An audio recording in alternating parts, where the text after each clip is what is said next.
That's what I like. Hi guys, welcome to That's What I Call a Talk Show. I'm Jossy. Well, you know who I am. I'm Fay. Everybody knows who she is. So, what a week I've had. Yeah, it's been a week for both of us, but for this lady especially. Will me. Bless her. So yes, it has been an absolute incredible week. But first of all, happy Valentine's Day. Yeah. Actually, yes. So if anybody who's single out there, don't moan about it. It's a day for couples. Let them have that day. Don't get consumed by it. The sun is still going to rise tomorrow. You're going to be fine. I'm going to be fine. It's totally fine.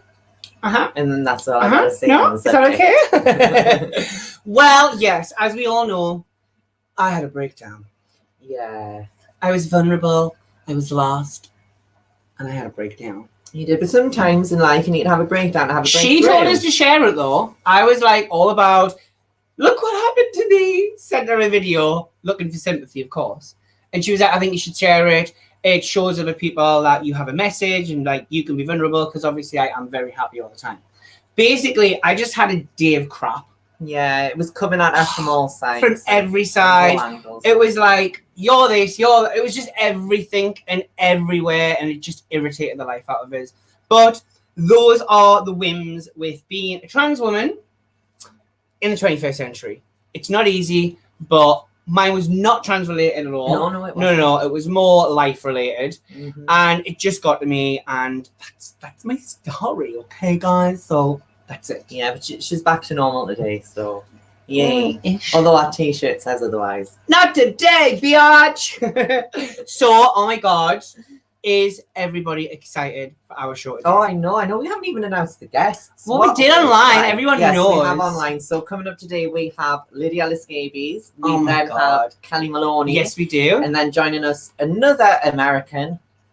Another person from across the water. Wakashane. Black. Very So excited. We have quite a varied show today, but we are looking forward to it, and we hope that you are too. Please remember, guys, to like us and subscribe to our channel on Instagram. I love it when she plugs things. I'll just do that, She's Jossy. better at the Please plug. don't forget to cover us in lots of love on all of our socials. That one there. You can, of course, watch our live videos on Facebook and YouTube.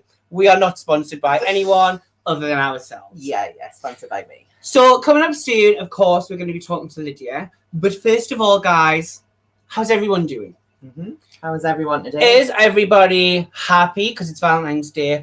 Or are you a bit sad? Let us know, yes or no, in the comments. Oh. We want to know. Oh, yes, no. It's not a no.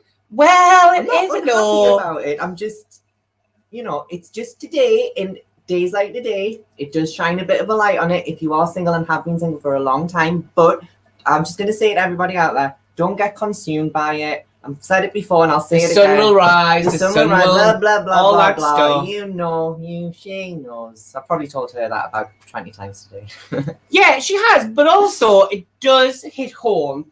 Being single on Valentine's Day is hard. I wouldn't like it. Not because I need validation or cards, etc. It is nice to wake up to someone who says, Happy Valentine's Day. And that's just a fact of life. But if that doesn't work, get a dog. I got 4. Yeah. So that's clearly me all covered. Got a boyfriend, got me 4 dogs. Oh, I've got my date. I'm fine. Do you know what I mean? 2 bitches. Absolutely. And that's the thing.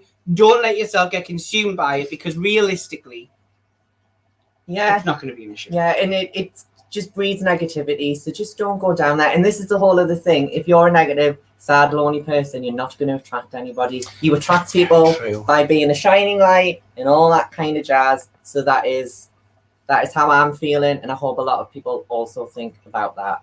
So there we go. Just reading some comments. A couple of people are, hey, stay listening, but have a great show. Thank you so much. Happy Valentine's Day, Simon. And Rubes, I met another day. Is another day. Yeah. That's the thing. It's just another day. That's what you have to think. It's just another another day of getting gifts and receiving them. Or not getting them. It's fine. But you don't get them all the other days of the year. So why should today be any different? Some of us do. Gifts every day. So has anyone seen live on all the social medias that a celebrity has disguised themselves as a woman to go on a reality show and all the kind of yins and yangs of that dilemma? Of course, it's a big thing. Hi, Jonathan. Thank you. You're amazing too. But it's like, it's Gordon Ramsay. Well, yeah, so this is the whole thing, and the media have just dissected it, and it's now going to be made into something it's not. What it is, 5 minutes later, it's going to be gender appropriation. It's a man dressing as a woman. It's got nothing to do with trans community, trans people, nothing. Men can put on a woman's clothes and still be a man. There's a difference. It's a little bit insulting, kind of putting that in the same category as us, because we're not men.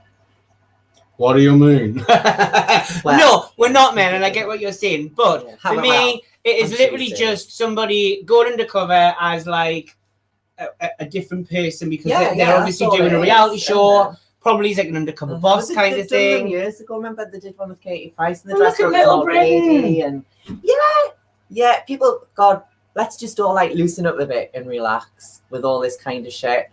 Oh wow, I swore before the watershed. Oh, she did. Oh, I've dropped the phone. Oh, there's me forehead. There's me forehead. There's me forehead. Yeah, admire our contour, guys. Oh, my contour's on been fleek. practicing. Oh, because yeah, so I have as well. So moving forward, because I think that was a relevant story that was being shared, but I can't wait to watch because he is fucking awesome. Gordon Ramsay literally cracks me up. she loves Gordon Ramsay. Love him on all platforms, on all events and different shows he does. But we had what a week we had. We went to the Comedy Queens with Club Kids, and it was amazing. The highlight of the night was Lady Bunny. Oh God, Lady Bunny. Watching Lady Bunny, you just kind of see where most of these queens kind of get it all from. Oh, absolutely. I mean, she came on, and then the rest came on. All was really funny and really credible. But you could tell where it came from, like the essence of it. That was like, she laid the foundation. Yeah, definitely, absolutely. And we obviously want to compel and celebrate Club Kids again. They are doing wonders with the drag scene bringing mainstream drag to the UK across the bloody world at the moment. So this was the thing. I can remember, and I'm sure a lot of people can, years ago, drag shows. I'm just doing socials, don't think I'm rude. Drag shows were very much only in LGBT spaces, but now, like this event, it was at City Hall, a drag event at City Hall. And for me, I just remember watching like drag shows in the bars in Newcastle, never ever actually thinking that it would be on such a big stage. And the audience as well. The audience. The mixture of audience. There were so many straight, cisgendered people there. And it was like, I was totally like, I liberated it all. It was fantastic to be seen by so many different people and not just it be a gay event. It wasn't just a gay event. It was it was any ages as well. Yeah, it was. So to me, that just kind of says that we're kind of all heading in the right direction. If things like drag can be in the mainstream, good. Everything can be in the mainstream eventually. That's just how I see it. With regards to LGBT, there's no reason for us now to be on the margins. Oh no, but also as well, I don't know if you will agree, everything's mainstream. Everything's becoming mainstream. Even like being transgenders becoming mainstream. Well, we talked about this last week on our show with Rose. Transgender is now probably the main topic of conversation on most LGBT news sites and news pages. If you go on them, like Pink News, I'm not really a fan of Pink News, but Pink News, mostly every story now is trans. 6 years ago, what can I say? We're popular now. Well, we're not that popular. So we did notice it wasn't a bad thing, but it was just something we noticed. So obviously all the drag queens were like, where's my gays? Where's my lesbians? Where's my straights? And there was like no mention of where's the trans. Obviously it would have been it probably would just be me and her going, it would have been nice to be mentioned. Yeah, it kind of does sometimes feel people mention it just because it's cool and that'll get me a few more followers and a few more likes, or people might like me more because I include everyone. I think that happens a lot. And that's not shade being thrown. Well, it is shade being thrown. But I threw shade. On the flip side, you could say there was no reason to mention trans because trans women are women, trans men are men. Why make that distinction? Was it really appropriate? I kind of am a little bit on the fence with it because with drag being rooted in the LGBT community, it's LGBT. So the T is important. We're not going to just be on the sidelines. We're included in this as well. So, don't push us out. Do they push us out? Were we pushed out? I don't know. Did we escape? I don't know. Well, this is the thing as well that we mentioned today. Sometimes I don't even still feel part of the LGBT community because yeah, I've been thinking about it was almost like we went, obviously, at the event, we got loads of events, but because we aren't, like, remember when we used to glam up? Like, I used to wear so much makeup, hair extensions going down to my arse, more all makeup that than crap. clothes. Yeah, like definitely more makeup than clothes. But I went with like a t-shirt on, I was just really casual. T-shirt And I jeans, almost guys. felt like I was getting overlooked because I wasn't the other character. And that's all she was, really. She was this character. And I think it's sad that someone who just transitions like me and you fully, like how we see what fully is, and then we're like, forgot about, when us are, in my opinion, a good representation of what trans is like and what the experiences of trans. And we would be a really great, I was going to say martyr, but I don't think it's the right word. We would be really great kind of image of a trans person living. Do you know what I mean? Not just existing, not just like living in the world and the real world. Yeah, living in the world. Part of society, being a part. But of I the feel world, like we get like totally like shamed in a sense. That's the reason we do the show. That's the reason we talk to everyone. Do you guys ever experience that? If you are no longer like massively attached to this kind of crazy sensationalized LGBT world, do you feel like you're just forgotten about? I've had men and gay men say, "Oh, I'm gay," and told me like, but because I'm not like crazy out there and like really in people's faces, he's so overlooked. That people are like, oh, "You're gay," like shocked that he's gay. And I think being a gender or a sexuality, isn't it really a time to like completely drag it up or create a character? It's about being the genuine you. And I feel a lot of us in the LGBT, when we settle and we become the genuine us, we're like, oh, they're not cool no more. I mean, oh my God. Do you know what I mean? I kind of see it. I don't know about you or anyone out there who's watching, but sometimes it almost feels as if you're in two worlds. So I would say I come from the LGBT world, but the way I've transitioned in how I live my life, it's very much the straight world that I move in. But I can't say why I can't move in both. Just reading through some of the comments here, Jonathan asks, do you encounter some transphobic acts in the UK? Personally, no. Well, no, but a lot of the not local, on a day-to-day basis. A lot of the local big in your face who I used to work with years ago and yourself, we like have no connection with them anymore. And sometimes I always think like, hang on a second, how come you're distancing yourselves from us rather than embracing us like we embrace you by coming and watching your shows? And it's almost like a catch-23, like, oh, we're all for you, but what about being for us as well? Do you get that? I've had that embracing sometimes. all aspects of the community, but it's from my end on a day-to-day basis, nothing really that I would consider transphobic. But this just leads to another massive topic and discussion, which I'm not going to get into, but definition of what is actually transphobic, because some things that aren't transphobic are. There's been a very interesting article, I'm just going to touch upon it today, and free speech. A judge has ruled that the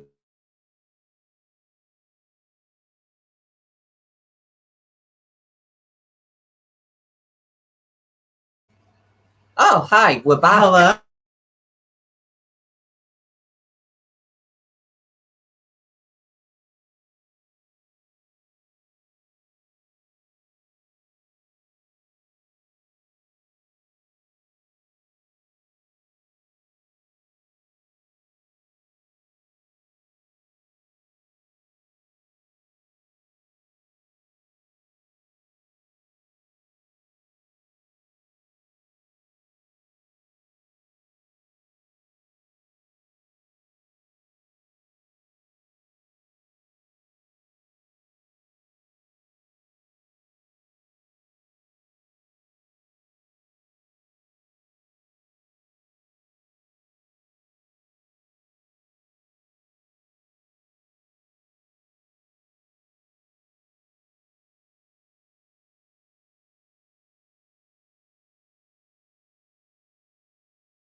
Heard all that. We're back. Right, we're back. We don't know what We're happened. back. Valentine's Day curse.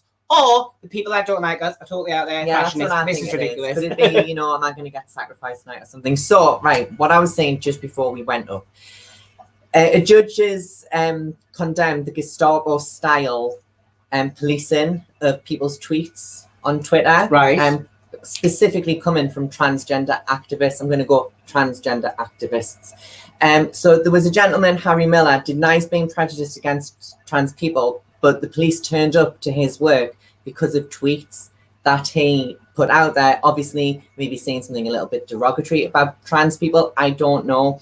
What I say to that is, if somebody's putting a tweet out there and saying that I'm not a woman because I'm trans, so what? I don't know who he is. He doesn't know me. I still exist. I still breathe, and I still live my life. Let's move on. I'm bored about that. Our first Okay. guest, Lydia, will be joining us in about a minute.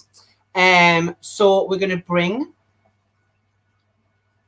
brain fart. Yes. On. We're just going to make sure that already. Yes. I don't know what happened before, guys. It was so strange.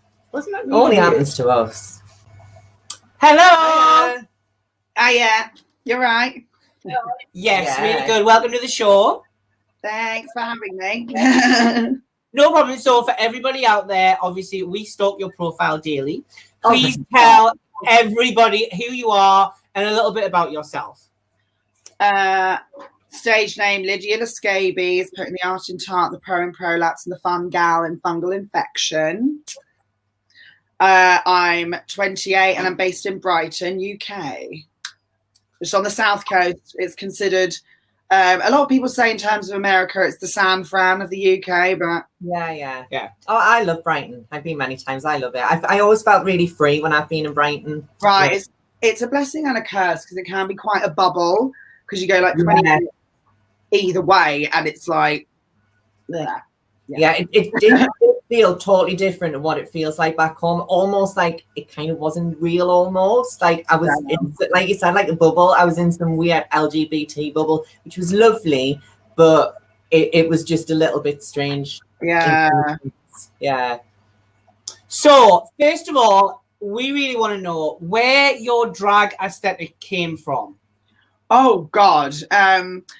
See, when I first started, I tried to make a point of not just being like another blonde drag queen. Like it was really important to me. It's just like veer away from that as much as possible. I went through many like hair colors in the early days, and the reason that I wanted to start drag in the first place, I've always seen drag as kind of a presenting an ugly reflection of something current. Yeah. So like when I first started in like 2013, there was like, the indie hipster sort of thing going on. So like I always had a beanie and just like I used to interrupt certain spaces. Like, I'd always go to indie band gigs and stuff like that and like take the piss out of like the woo girls at the front, like, woo, yeah, oh my God, the bassist, like all of this.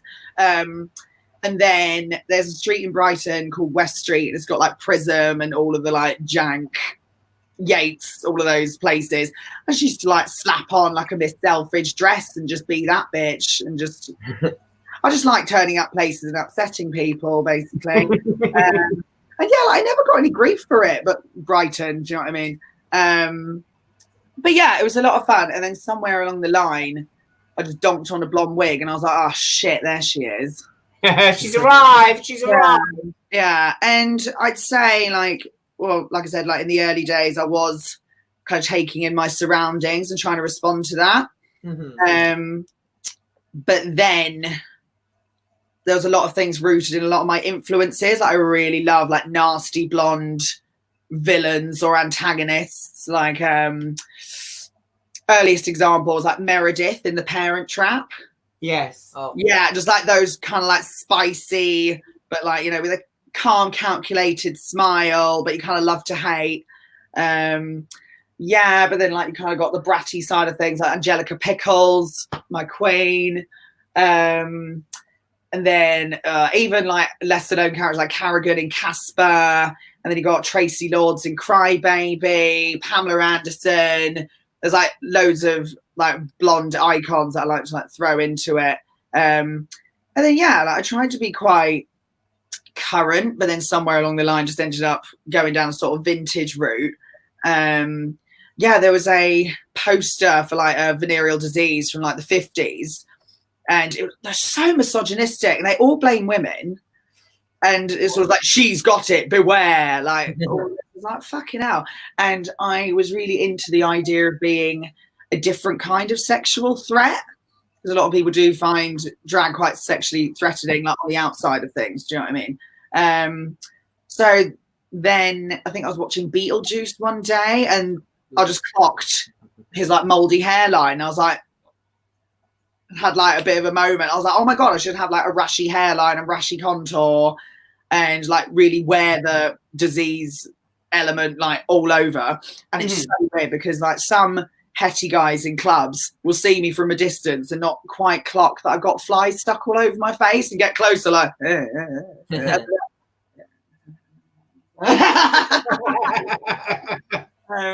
my previous performance experience, I've always like grown up in theatre. Like my mum is such a theatre mum, but then I ended up working in a horror maze for a time. All right, okay. Yeah, like horror makeup and visual effects and stuff, like particularly like very, very DIY. I'm really, really into. So applying that, but to also look pretty at the same time. Do you know what I mean? That was a lot of fun. I think that's kind of one of my credentials. Like if I'm not making someone feel uncomfortable, queasy, or upset, then I'm not doing my job properly. Yeah. we kind of feel like, I don't know if you feel this, but with a lot of drag, we were talking about it being mainstream, so a lot of drag queens now are kind of looking the same. So I always think, and I don't know about you, but drag, it should be original, and every queen should be different and should have her own aesthetic. And you obviously do, which is fantastic to see. Thank you. No, of course, like particularly with Instagram makeup trends and stuff, like you see a lot of people popping up doing that, and like everyone has their own like abbreviations of it and whatever. May it be dewy highlighter, may it be like whatever, do you know what I mean? And obviously I'm all for like current and stuff, but I think where some of it can lack is not knowing where it came from, because like let's I don't know, Top Shop at the moment, like particularly the shoes, like there's so many like 60s inspired booties and stuff like that, and there's a lot of cuts that are coming back that are from like way back when, but then was like, oh no, it's now. And the fact that the 2000s like Y2K is coming back in such a big way, and you've got that are like going to clubs now that were born then, and you know, forget fashion icons such as Joe from S Club 7. It's like, do you know what I mean? Yeah. 2000s being like a crop top and some cargo trousers. Like, but that's just me. I'm like a bit of a pessimist when it comes to things like that, and like all of my music taste as well. Like, it's such a shame I can't see anyone that I want to see live because most of them are dead. So that's very true. That's very true. Do you, obviously with Drag Race UK happening, do you, like, I personally felt like it was very flat, the representation that was on the show. It was brilliant, and I commended it. It was really good. But do you think, first of all, would you go on the show? And second of all, was there even a taste of anything you do on the show this season that's just gone? I'm really, really good mates with Cheryl. Like, we've been working together for like just over a year now, and like, I knew her before. And like, let's be real, she was like practically campaigning to be on. It wasn't a fucking secret, like that she was going to do it. I was looking for the bus, like vote for. I was literally, where's the bus? Right. That's what I'm doing. I think in terms of it being on the BBC and stuff, they did have to treat it very carefully. And yes, of course, from where we're sitting, it is a shame that there was a lack of representation to a degree. Like there was like, it was borderline tokenism, you can argue. But at the same time, I don't want to say they were playing it safe, but it needed to be palatable for a non-Drag Race viewer. Absolutely. So, like, obviously the importance of Bagger being there is kind of like a bridge. Like, they're kind of like, okay, this is what I understand British drag to be, kind of thing. But then obviously you've got the Vivienne and Davina, who are old school by heart, but in like Oh God, yeah, massively. Mm. and then obviously all the other ones. Then Crystal as well. Like the fact she's in East Blue London. Hydrangea. Yeah, and yeah, it was a fucking amazing. Oh, I keep swearing. Sorry. It was such a great season. It's literally breathed such a new life into the whole thing. Because like, not gonna lie, like who actually cares about season 12? Unfortunately, when I saw it released, I said, "Oh look, All Stars is brought," because they all looked like Trixie and like there was. I was confused to hell, and then I read down. I was like, "Oh, no, this is the new season. What the hell's going on?" So that was really confusing. But I also think as well with RuPaul, I think it is just so mainstream now. It's everywhere. It's everywhere. I think him doing the UK version was him way of going, look, I can still do this, but that's where I make my money in the American kind of stuff. I'm more. Do you know what I mean? How can he be in all of these places at the same time? Like, what the fuck? Sorry. But no, I do think it's a yellow brick road for a lot of us. Do you know what I mean? And sadly, like, well, before UK Drag Race happened, I think a lot of us had our 5-year plans. And we're like, right, well, it's not going to happen, so we got to make it by other means. Yeah. And that fateful January morning, like everyone's phones were just going crazy, and I was like, opened it up, and there was just that 30-second video, like, UK, it's RuPaul, blah blah blah. I was like, oh no, it's happening. Like an official announcement. Literally, it was almost like, that bit in the Harry Potter series when it's like common knowledge that Voldemort's back.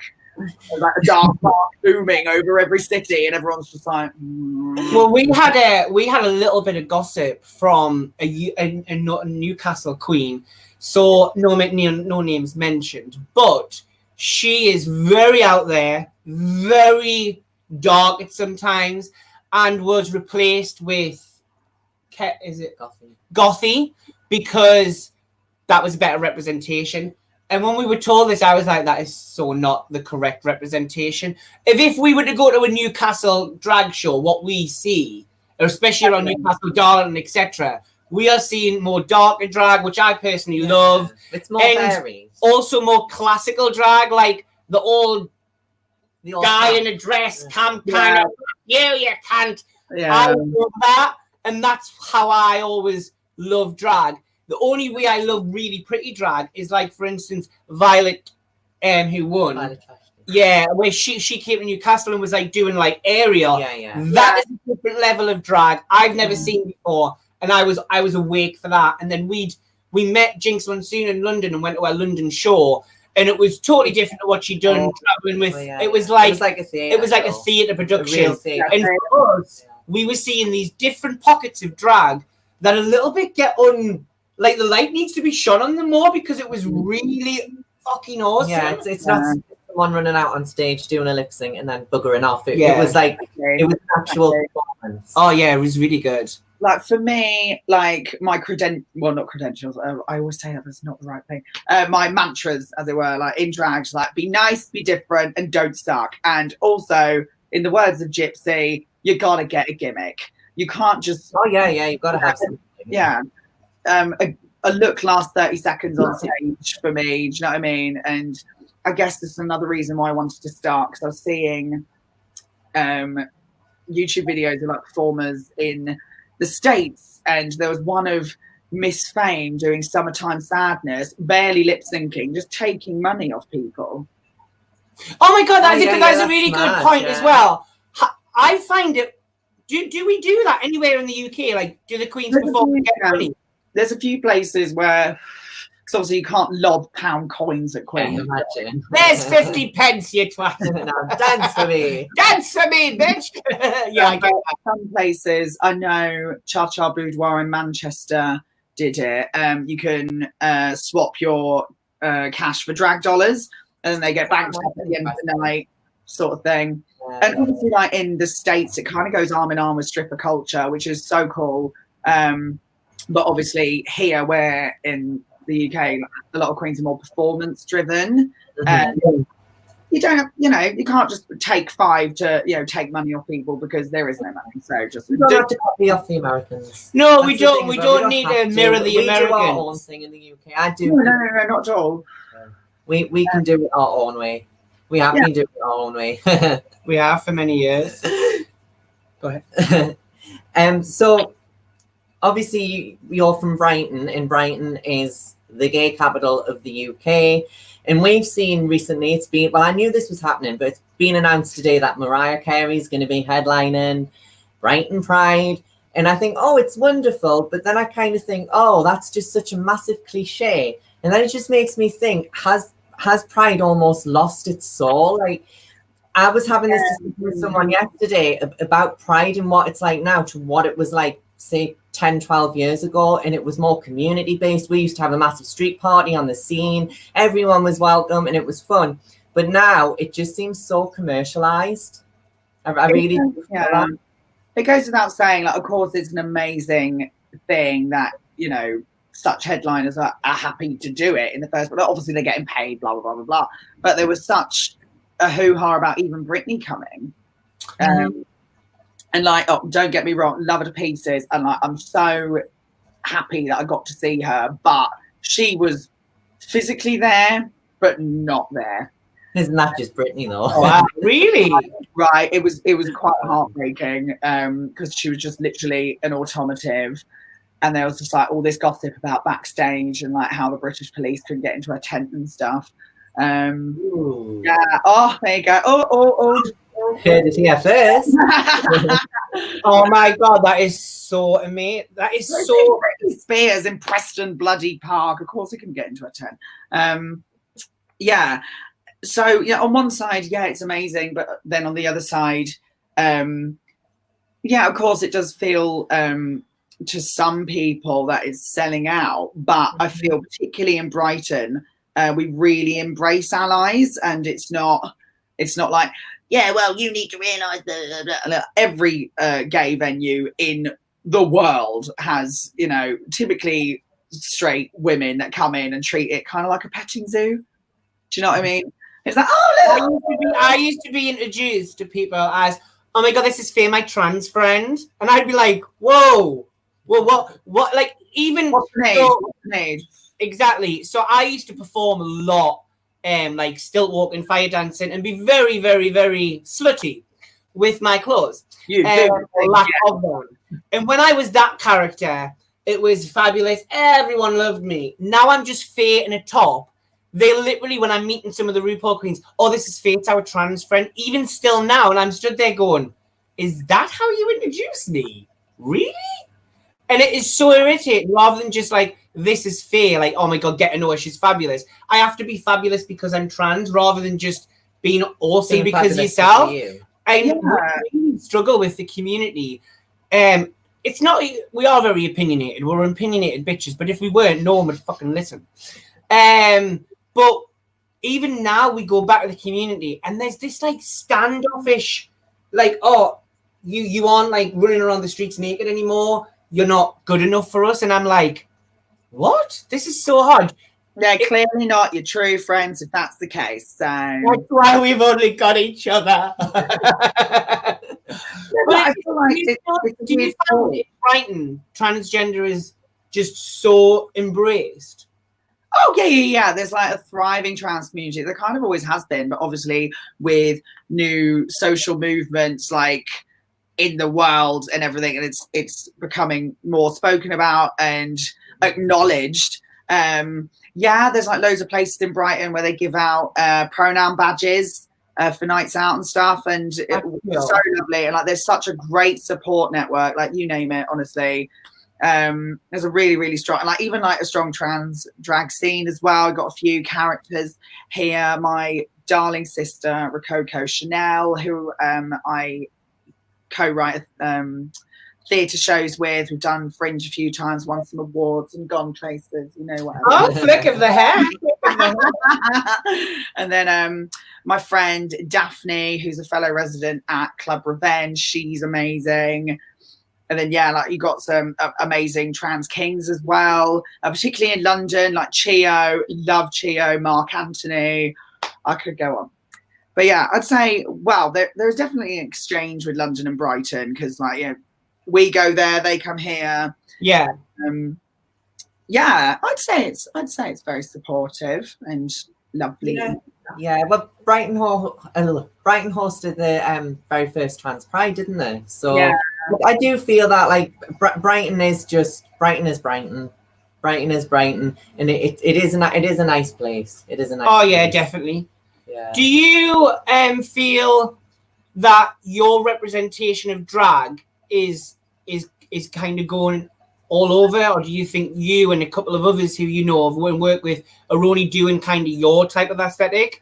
Because we've seen obviously a little bit of yourself and your drag and things that we've looked because we're stalkers and that's what we like to do. And we kind of maybe felt like we've seen it a few places, but not everywhere. And I kind of like that. What do you think about that? I mean, imitation is the highest form of flattery. Indeed. That's why I'm so blessed because everyone wants to be trans now, just like me. I was having this conversation earlier, actually, how like there is such a difference between someone saying like say me for example, like, hi, I'm gay and I'm Alex, or hi, I'm Alex and I'm gay. And then, particularly growing up as a gay kid where it was like fashionable to be bisexual, and whatever the hot topic is going to be the same. Like, it happens a lot with teenagers who, like non-binary and stuff like that. People are like really, really brutal with it. It's like, oh, I'm non-binary. It's just like, but are you doing it because your friends are, kind of thing? Like, but then there are people who genuinely are, and then just like, oh yeah, massively with me and Jossy, because I mean, like, so for you, we've fully transitioned, like being in hospitals for bloody weeks to be who we want to be. And sometimes when we see someone just like getting highlighted because they've got a pink skirt on and a beard, and they're like, yeah, I'm a woman, call me Julie, and then they're asking for the same rights. I don't mind what they're doing. Wear your dress, have your beard, do whatever you want to do. Call yourself a woman. That's fine. I will call you whatever pronouns. Yeah, totally. Don't come for almost to like stand by me and then tell me I'm doing it wrong. And then tell me, oh my God, why aren't you embracing me? Love my beard almost. I've had people go, well, my penis is a female penis. Like, bitch, please. Sorry, bitch, please. It's like if I still had a penis and lobbed it out for my partner, he'd literally have banged me out. And that's reality. Not a bang, yeah. And not a bang is, as in a good bang, a bad bang. And I had these conversations with my partner, and he was like, well, I'm sorry, Faye, but if you're a woman has certain bits that make them a woman. And to embody that, you need to understand a heterosexual guy. I luckily do, and I'm very, like, open to everyone's opinions. But you can't expect to force your female penis onto a heterosexual man who's, like, only ever looked at his own penis, really, in a sense. And I just feel, I love how you touched on that, and I just feel that it's nice to know that not just trans people, but a drag queen, a gay guy like yourself, also sees that and can reflect and almost give his opinion. I mean, if it weren't for my trans friends, I don't think I would even think about it. But like through having these conversations and having this insight, like I'm so blessed, because otherwise I'd just be probably a cross-eyed idiot to it. And yeah, it's important to have those conversations like with everyone. And, particularly it can be really, really hard, like particularly if you're in the face of something really ignorant, to not get really angry. Yeah. And I think that's what scares off a lot of people, where they're just like, oh, well, why should I have to understand the term they, like, blah, blah, blah, blah. It's just like, just because you don't understand it doesn't mean it's not real. Like, but the trouble is with that is it's a double-edged sword. You see real people doing it, real, genuine on that journey. And then you see other people going like, oh, can I get more views on Facebook and Instagram for this? And they literally appropriate it. And it's just sad, and it's just not and really annoying. Really annoying. Going forward, what do you have on this year? Where can everyone see you? Are you coming to Newcastle? Are you coming to Newcastle? Where can people see you? What are you doing? Hang on. Oh, I've had a lovely 2 weeks. I was really busy over January, and now I've got like a few weeks off, and just like, oh god, I'm actually growing face hair again. I'm so happy. Tell me about it. So monthly, in Brighton, totally come down if you can. Me and a few gorgeous creatures of Brighton run a night called Polyglamorous. Right. Queer dance party. It's sort of monochromatic theme, so we have a colour allocated per each month. Next week it's purple, sort of like neo-futuristic sort of theme. We've got a very special guest that we're yet to announce to make an appearance. Give us an exclusive now. Oh, not now. It hasn't been announced yet.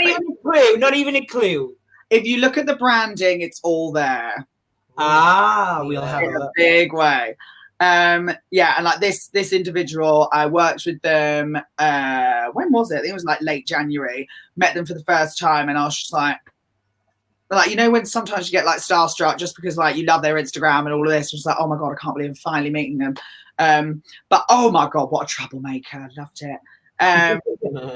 That weekend I'm in Soho on the Saturday doing a brunch with Vanity Von Glow. I'm in Birmingham on the 23rd, doing the Gilded Merkin. It's a burlesque cabaret show. I was going to be in Manchester the following week until I remembered it's RuPaul's Drag Race Season 12 screenings. Whoops. Then March 7th I'm in Bristol. Polyglamorous again on the 13th of March. Apparently I'm in Bristol again on the 20th of March, but I've literally just put Bristol. So that's a very, very good one. Yeah, not very good. So on and so forth. Then the closer it gets to May, then it's Brighton Fringe, where me and Ray. We're going to share all of your links in the comments, and we just want to thank you for joining us today and giving us a little bit of your life, added to our life, spread to our audience. We just want to thank you. Thank you. Honestly, well, we're going to pass over to our next guest, but we want to just say bye-bye for now. Have fun. See you in Brighton. Bye. See you later. Bye. Well, what a delightful character. Yeah. I thought fantastic. But we're going to move straight on to our next guest. Well, I mean, you know what? We let her explain. Yeah. We will. Welcome to the show. Kellie Maloney. Yay! Hello, Kellie. Hello, girls. How are you? Very well. How are you? I can't complain. Just getting back to normal after an adventure to India, an adventure to Belfast, and finally back to my lovely, peaceful home here in the Algarve. Oh, what took you to India? I'm really all I can say is I'm making a documentary from India, but I can't say any more because I'm under lock and key and censorship. Yeah, but and we're in negotiations to make 5 more series in the documentary, and hopefully it gets commissioned. And if it does, I think it will be a very eye-opener to the world and may help a lot of people. But that's about all I can say. I'm sorry. Oh, well, we'll have to get a closer to the time when that's released. We'll get you back on the show and we'll chat about that when it's fully released, if that's okay. Yeah, definitely. Brilliant. Well, so obviously, Kellie, it's been a very busy week, the last couple of weeks. And of course, Philip Schofield came out quite publicly. Very publicly. And of course, so did you in a different way. How do you feel your response and everyone's reaction was compared to Phil's? Yeah. It's strange. I mean, I sort of put up on my Instagram, and I called him Paul actually because I was away and I wasn't really thinking.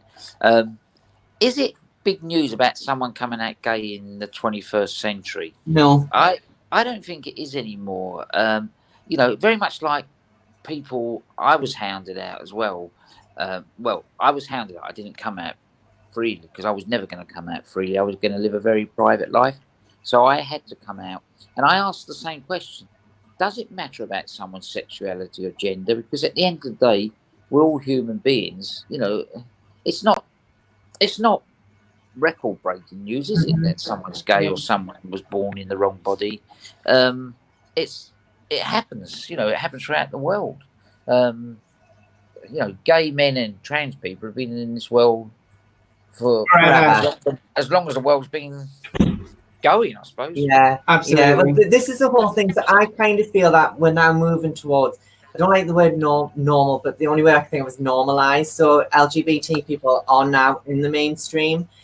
You see trans people. I think the representation at the moment of trans people is fantastic. You are a massive part of that as a trans person who is out there in the world, just doing your own thing. And to be perfectly honest, when I think of Kellie Maloney, I don't think Kellie Maloney trans woman. I just think Kellie Maloney, all the TV shows that you've been on, all the great things that you're doing.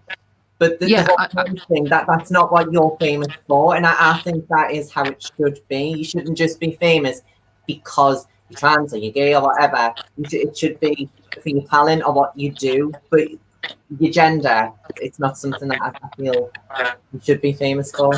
No, and no one should question your sexuality. I mean, Yeah. no one chooses to be a trans person. No one chooses to be a gay person. It's unfortunately something that's in us from birth, and there's nothing we can do about it except for accept it, learn to love ourselves, and then just go out in the world and say, hey, this is me. If you don't like me or understand me, that's fine. Just show me respect as a human being, because we are all human beings. We're not freaks. We're not odd. We're not doing things we shouldn't do. We're trying to live our lives and to be accepted in, as you say, what is in society. Let's just say the word society. Absolutely. I don't like the word normal, because what is normal? We're all normal as far as I'm concerned. concerned. On a washing machine. So do you feel, I felt personally when Phil came out that, first of all, I felt it was more being forced out. There's lots of rumours flying around, etc. And regardless of that, because I don't really care about the rumours, but it's so celebrated that he's now a gay man. And there's terribly no, how does his family feel, other than him saying that his family are fine. And it's almost like, for me, his wife stood by him, built his career, and now, because he supposedly was dating a runner or whatever the gossip is, that's why he's came out. And I just feel like we're missing the point, because if all that's true, he's had an affair, he's betrayed his wife. It isn't a celebration. It should be, okay, you're gay, we understand that, but what about your whole family and everyone else that is going to be affected by this? No, I feel it was all stage managed, to be honest. And I got a lot. Come on, it was on this morning. I got a lot of. I mean, who sits with a colleague that they were having a major argument with before? They read out a letter that he wrote himself, and then Holly Willoughby looks at him and says something, and he says, "It's amazing." He wrote the letter himself. It's and you're right about the wife. I mean, you know what? When I came out, and I was heartbroken, because I know the stress. I know what my poor ex-partner went through, Tracy, how heartbroken she was to realise, in her eyes, her marriage and her relationship with me for 20 years had been a lie. And it was one of the biggest fears I had. I had the fear of losing my daughters. Oh. But I have to say, Tracy and I talked through it so much. She asked me how it happened, why it happened. She started reading about it to try and understand it. And because she knew about it long before the story broke, because I told her, not long when I had to tell her, because I couldn't go on living this life. I was destroying her life, and I was destroying my children's life, and I was destroying the people close to me, and I had to do something. And the only person I could talk to, well, I didn't want to talk to her, but I broke down one night after heavily drinking, just after my father died, and I told her what my problem was, and as soon as I opened my mouth and I saw the words coming out, I knew my marriage was over, and I knew it broken her heart as well. Did you feel, Kelly, more able to open up once your father did pass? Yes. Yeah. I did, and I will say this to Tracy: she's a very strong woman, and she, I feel like I destroyed her life, because she had a totally lovely life, and and I have to live with that for the rest of my life. You know, there was an incident in my book where her and I had a massive argument, and I physically grabbed her, and you know, a lot of these feminists and women's groups who don't like trans people attack me over that. And yes, that's another thing I have to live with. But they wasn't in the room. They don't know what really went on and how it happened. But I was at fault for what I'd done. But it was something I can't explain it, why it happened or how it happened. It just did. And these are the things you have to live with for the rest of your life. I'm glad to say Tracy and I are very good friends. You know, that's lovely. You know, we meet regular to have dinner or coffee, and we meet up with the girls. And you know, today we sent each other a little message. But we both know we'll never be together again the same way we was, and we'll never have the same life again. But we are friends. And as she said, if I hadn't gone down the road and I hadn't come to terms with myself, I wouldn't be here to see my daughters grow up and they wouldn't have a father. Very true. People don't understand. Yeah, the family and how the guilt that yeah. we put on ourselves. People don't get what we carry around, because unfortunately you've got to put a mask on and be such a happy person, because you know you've just came out to yourself and you're meant to be really happy and celebrating. But hang on a second, and what I love about you is you took a step back and you were like, well, I care about these people that lives have just been changed, and I like that. I think not with all trans people, but just kind of what I see online, a lot of trans people, it's kind of just about them and it's not about the others around them. And of course we need to be happy in this because we're the ones living this 24/7. But I do think that families kind of sometimes do get left, like they don't get the support that they need. Especially your situation, having a wife and all that is something that a lot of people don't get support with. So I mean, it's like, you know, if you and your wife can now be friends, I think, because it's a journey. So as much as we go on a journey, they go on a journey with us. It's their journey. This journey journey affects so many people in your life. You know, it also affects your parents. I mean, my mother was very understanding and was probably the best of it. But, you know, my 3 daughters, for them to all of a sudden realise their dad, especially my 2 younger daughters who, in their, with all their friends, they were like little sort of mini celebrities because their dad was this famous boxing promoter and they could get them tickets for all the boxing shows and they could use my name and get into clubs, you know. And I look back and I think, have I destroyed my daughters' lives? You know, I'm very lucky. You definitely haven't. You have, of course, changed their lives. And this is going from my experience with my family. You've allowed them to meet the real you. And, you know, sometimes that doesn't even happen in the normal family situations because people carry secrets forever. And it was nice and great that you were also brave enough, because the latter part of your life, they're going to experience like you at your fullest. And the odds up, it really does weigh it out. If they're going to see the full you and they're going to benefit, you're going to benefit, everyone's benefiting, rather than, why is dad being like this? Why is dad being like that? But now you're so honest, they can embrace you and be like, I get it. And I think that's really beautiful. Yeah, we are a lot closer, and that's the truth. I mean, today I've spoken to 2 of my daughters. We FaceTime each other nearly every day. My 3rd daughter at the moment, I can't track her down, but she will come back later on, and she'll always say, "Oh, I've been busy. I've been up to things," and then we'll chat for ages.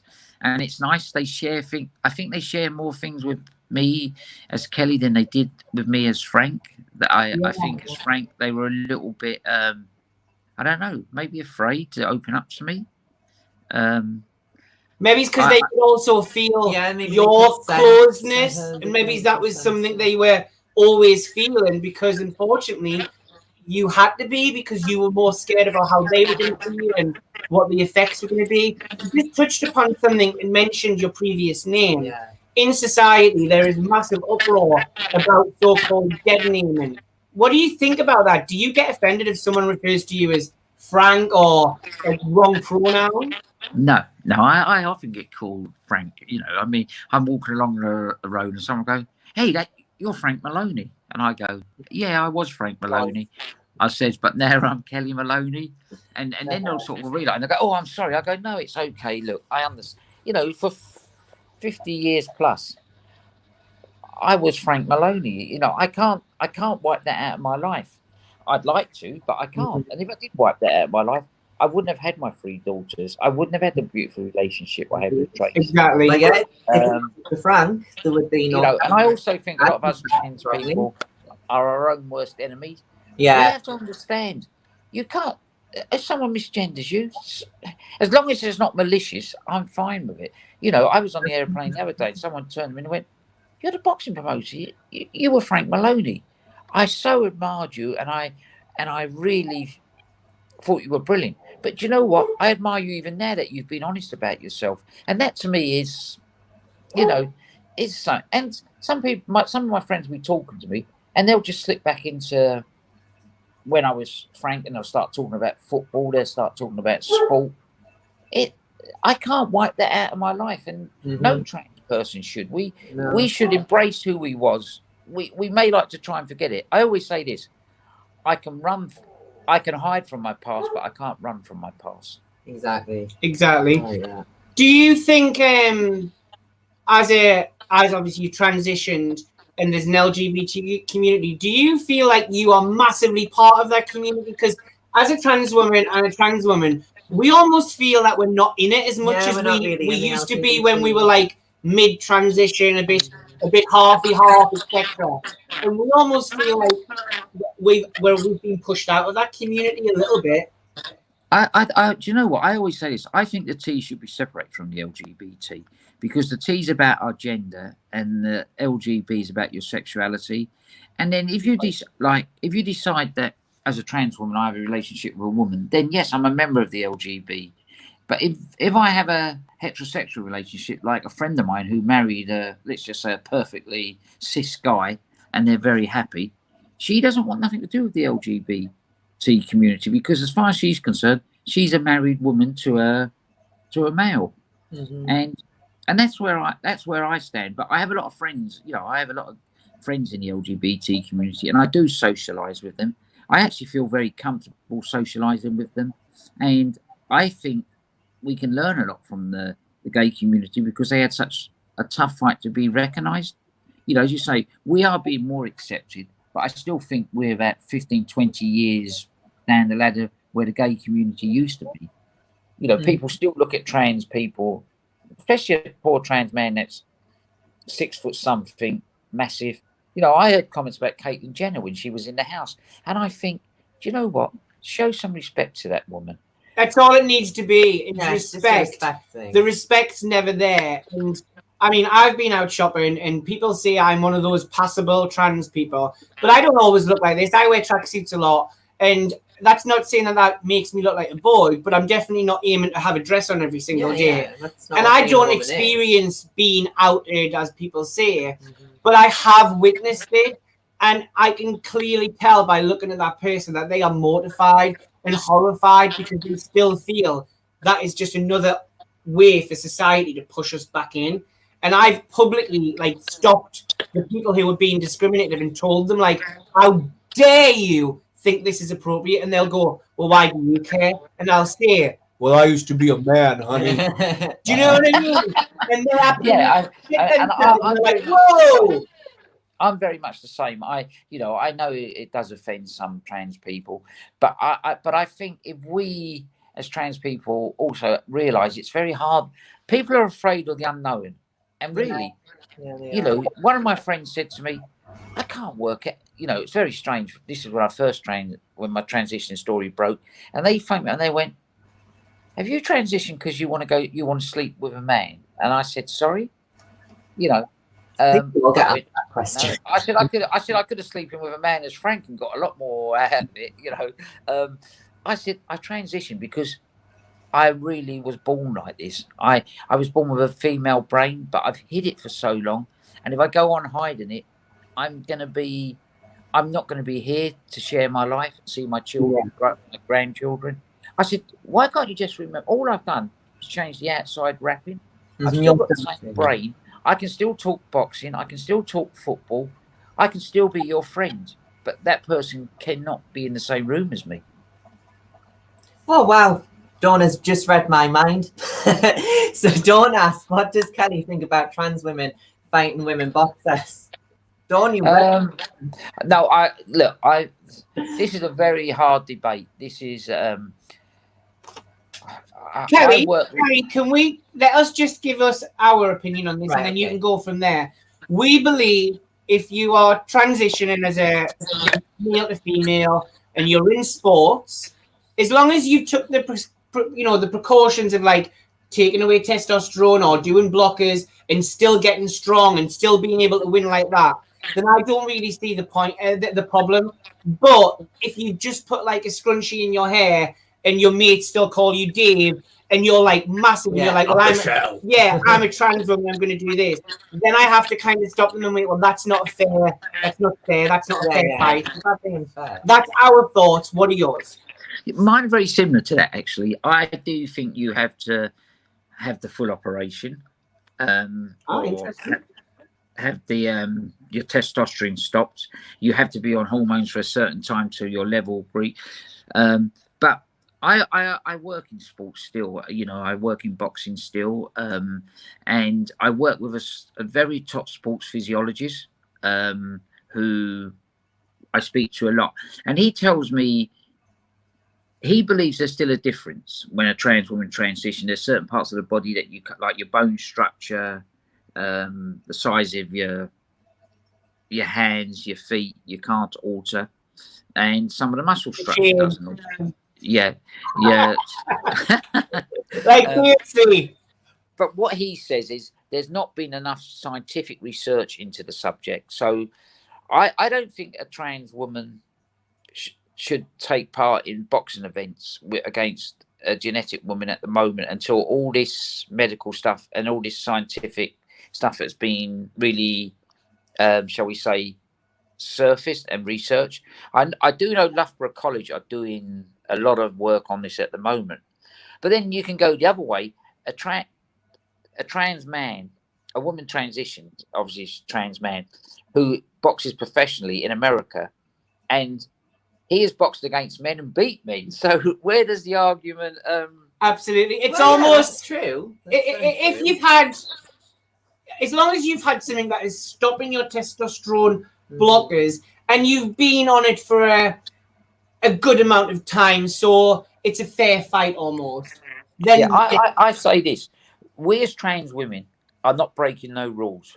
We follow the rules of the association in sport. Like I read Sharon Davies and I read these other Women's Place and I read these other women who attack us. We're not the ones doing anything different. We're following the rules. If they want it changed, get the governing bodies to change. Don't take it on trans people, because all we're doing is following the rules. Our testosterone levels are within the acceptance. Our estrogen are within the acceptance of the women. So we are not breaking no rules. So to me, and my message to them is, go and see the governing bodies or help pay for the research so that we can get more research into this. Absolutely. I agree with that. I really do agree with that. Do you feel like, obviously we know you've struggled with mental health, as have I, as does Jossy.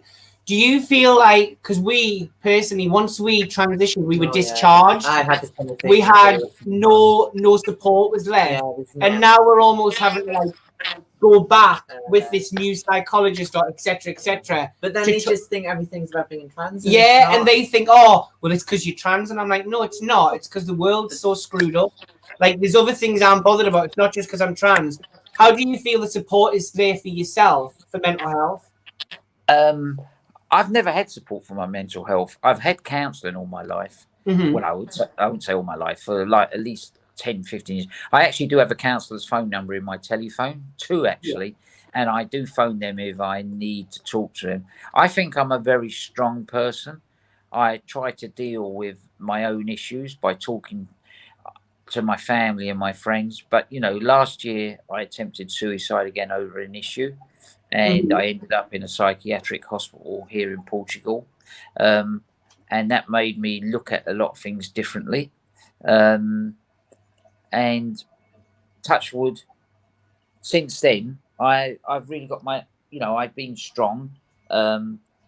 and I do feel the way around this is to talk to people. And to be honest, sometimes I think you're right. You know, psychiatrists now are very quick to blame you for something. It's not because we were born trans, and we've accepted ourselves. So we haven't got a problem with that side of it, and it's the way we're treated. Mine was to do with my sexuality, and I struggle with my sexuality. I don't know if I want a relationship with a woman or if I want a relationship with a man.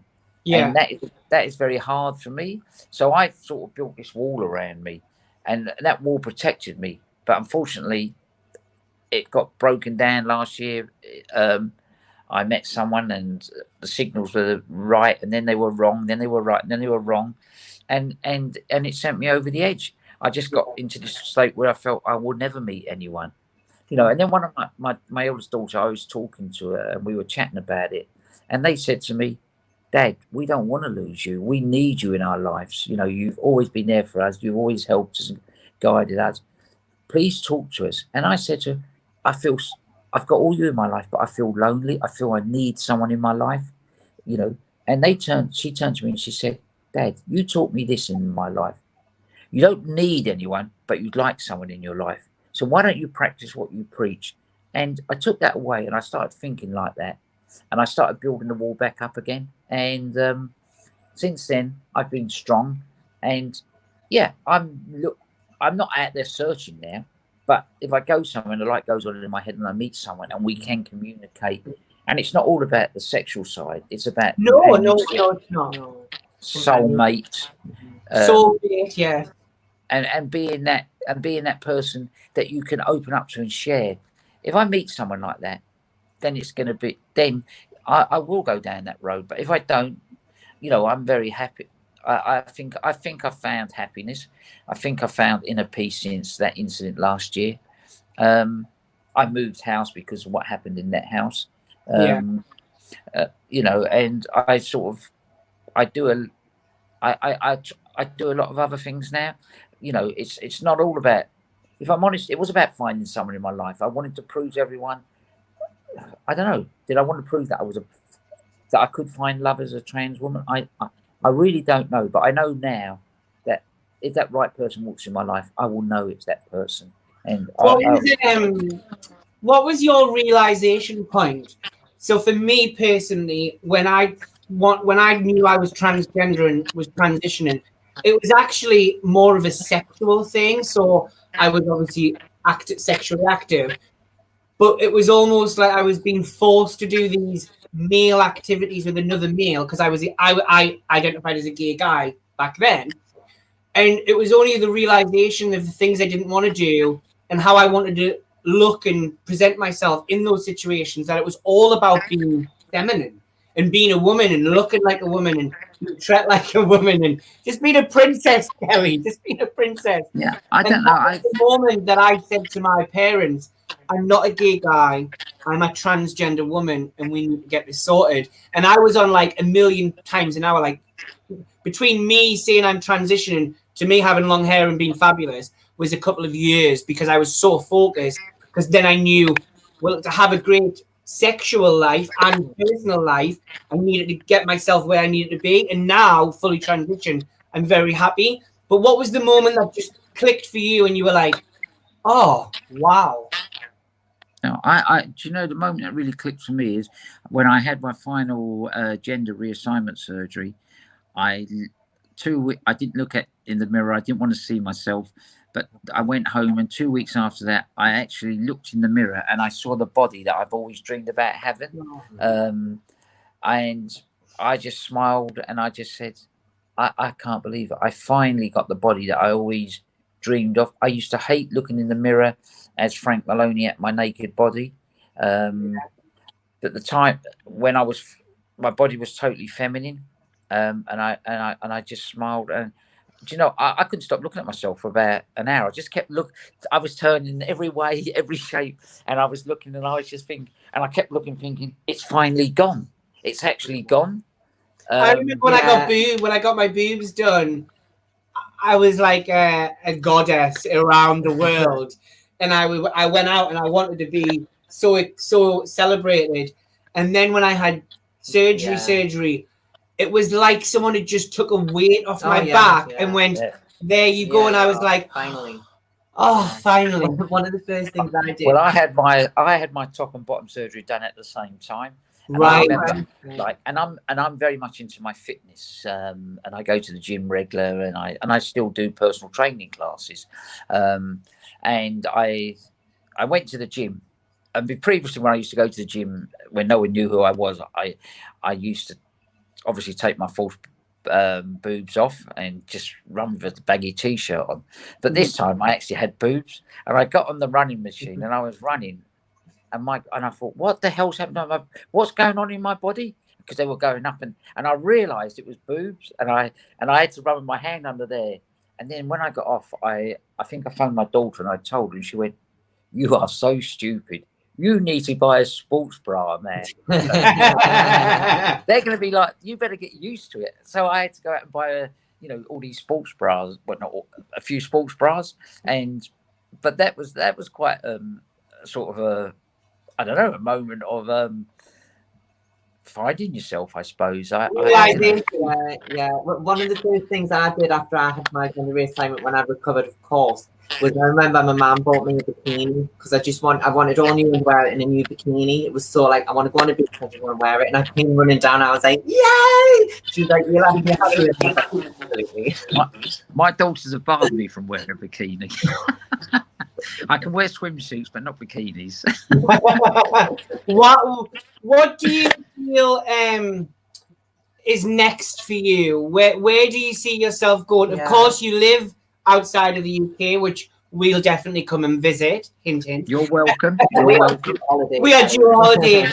But okay, we'll get on a plane and I'll meet you at Faro Airport, and you can stay with me and we can do a chat and have a show from here and do what you like. Oh my God, that would be amazing. But where do you see yourself going? Do you see yourself focusing definitely on sports, or do you see yourself going more into TV as Kellie, not the transgender Kellie, as you, real you, kind of the essence of who you are? I'm leaving all my doors open. I don't think I'll go more into TV. I'm hoping that these work that I'm doing is going to get commissioned. Yeah.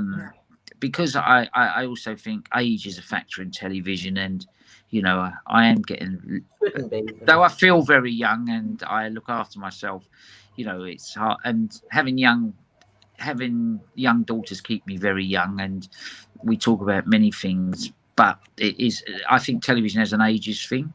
I really want to help other people, but my challenge also is I've gone back into boxing with this female boxer. Yeah, we've seen that. Please tell us more.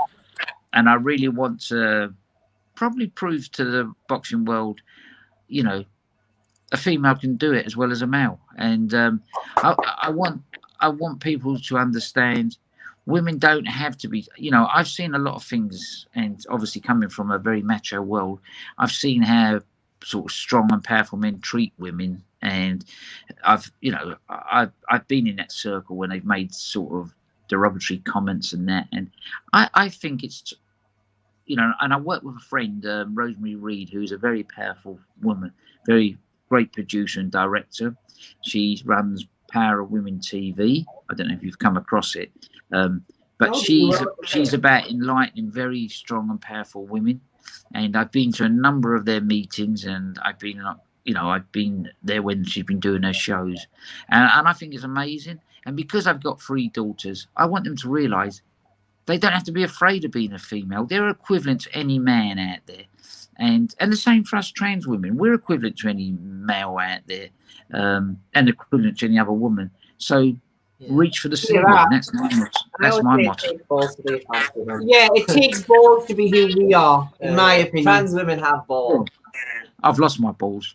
Well, yeah. Me too. I'm still looking. I was going to have mine put into earrings, but I changed my mind.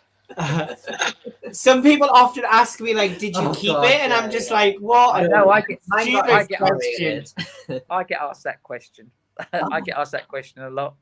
Yeah, but this is the thing, though. So I think when people ask us questions like that, instead of taking it so personally and so seriously, just laugh it off. Yeah. 'Cause it is turn it into a thing they're joke. asking. Just So turn it don't be into a like, oh, how dare you say that to me? You're No. transphobic. Just go, ha ha ha, whatever. Yeah, when I get attacked by women when I'm doing, I do a lot of public speaking, and I get told, but you're not really a woman, and I go, no, what I'm not a genetic woman. I said, I can't give birth to a child. I've never had periods. I'll never go through the change of life. But to get where I am today, I've been through a lot. What I am is a medically constructed woman. So please You're get your head a around that. psychological woman rather than a biological woman. Yeah, It's fine. That's what they need to understand. Psychological woman, all in. I've trained my body to be more in line, and it doesn't make us any different. It just makes us have differences. A different experience. Do you know what I mean? Do you know what it helps? Do you know what it does? It gives us an insight into both sides of the world and both sides of both of the genders, and it helps us be a much more professional person, a much kinder person, and a more understanding person. I actually think it would be very good for everyone to swap genders, just to see this both sides.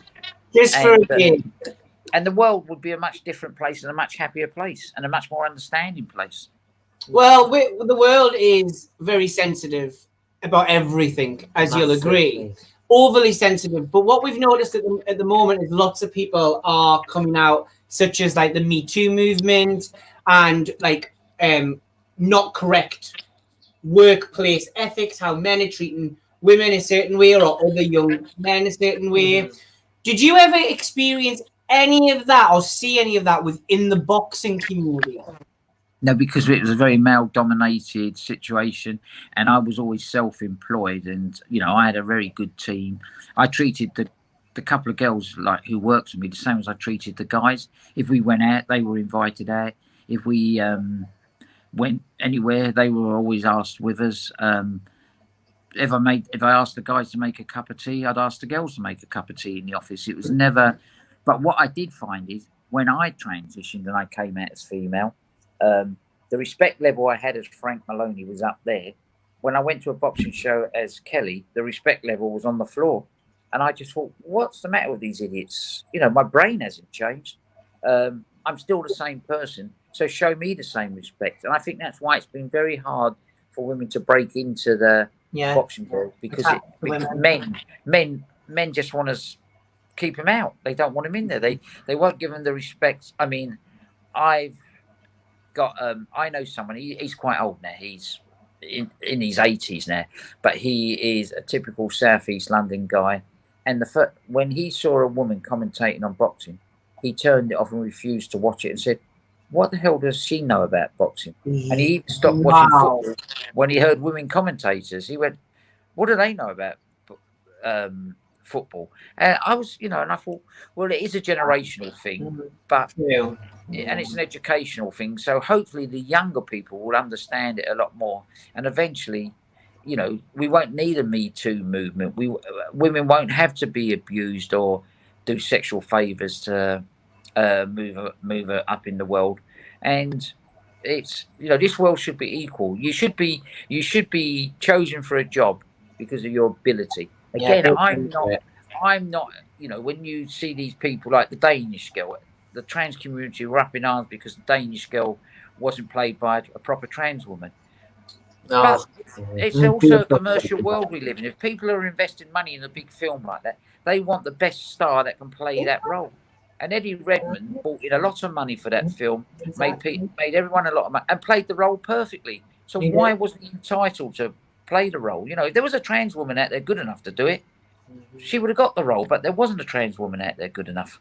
Exactly, but also as well, just touching on what we've just said about like men in the workplace and women in the workplace abusing their power. They only do that because there are as many enablers, people who know that their success will benefit them, so they allow it. Or money can buy silence, and silence can buy careers. Just like, the big R. Kelly documentary's out now, and it was so visible that many stars who were big and famous and have made much money off him knew about it, said nothing, and just made the money and left. Yeah, and I think that's wrong. It is, unfortunately, the world is about money, and money, and power, power corrupts, and absolute power corrupts absolutely. My motto to a woman, if she really thinks she's good for the job and she's got a guy standing in the way, just kick him where it hurts and get him out of the way. Exactly.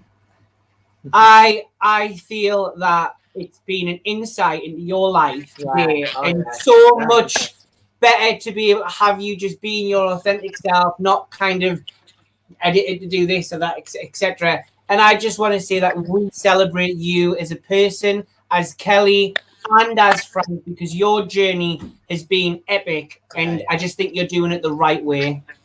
Thank you for inviting me on the show. I really enjoyed it. No problem. We're going to hold you to that, and we're going to book our flight. I'm just going to remind you that you've got to invite to the out, and you can fly direct on Ryanair or Jet2 from Newcastle to Faro, because I've done it a few times. Well, that's definitely something I'll be talking to you about later. But we just want to thank you and just celebrate you for joining us today. You are amazing and an inspiration. You two are to do this show and enlighten other people.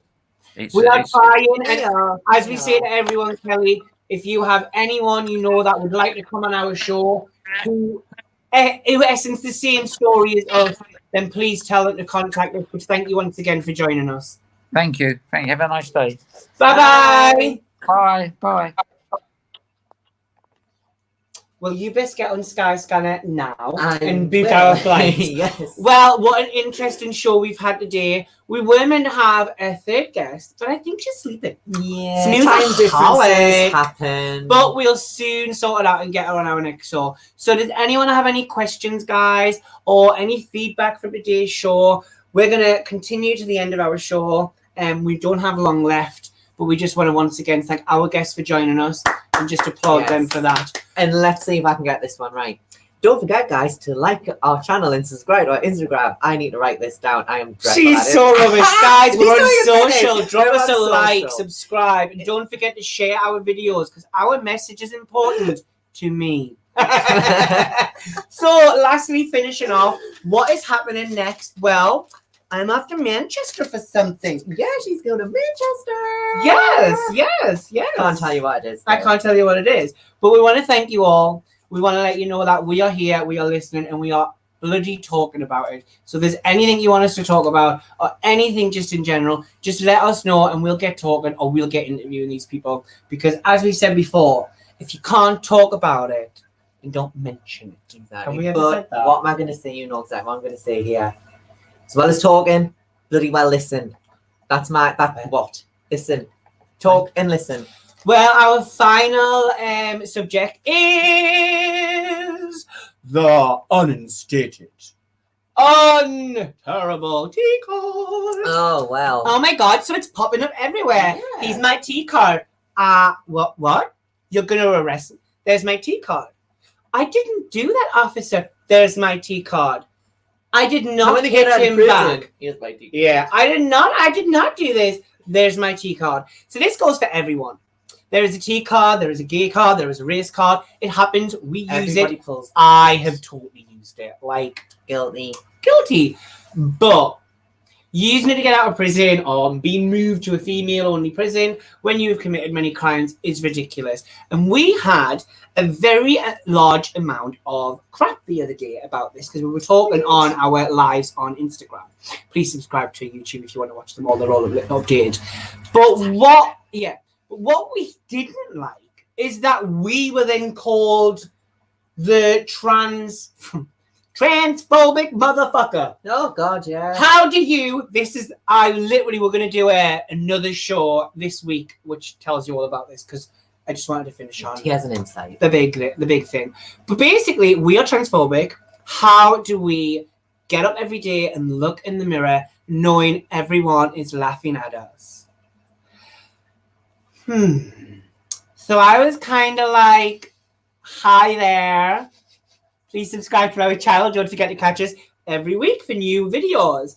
And they were like, oh my God, you're a disgrace. And then it continued. Yeah, like basically telling us that everybody around us didn't buy into our delusion and all this. And I was literally sat there thinking, mate, like, I don't even know who you are. You don't know anybody in my life. No.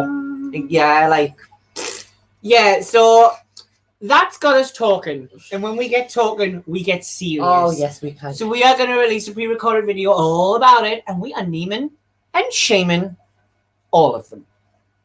We are sick now. So random strangers think they can throw shade at us. And now people we even associate in the LGBT community, local, also throw shade.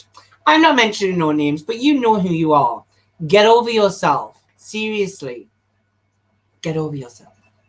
But once again, guys, it's the end of the show. We're just about to book our flight. I mean, Yeah. Well, we're going to go to Brighton first. I think oh we'll go yes, to Brighton first. Fly from and then we'll Brighton go to- straight to Kelly's. And when we get Waka Shame on the show, Absolutely. next week, hopefully, we will Yes, go so Waka Shane was meant to be joining us, and unfortunately, she's not here. Yeah, well, like I anymore. said, time difference. Time difference. Happens. So we're going to say goodbye to everyone. What a fantastic show we've had. I just want to once again thank our guests. Yeah. They were awesome, Thank like you to Lydia, such thank you to amazing. And we'll definitely be back next week with one of our new shows. So bye-bye, guys. Bye.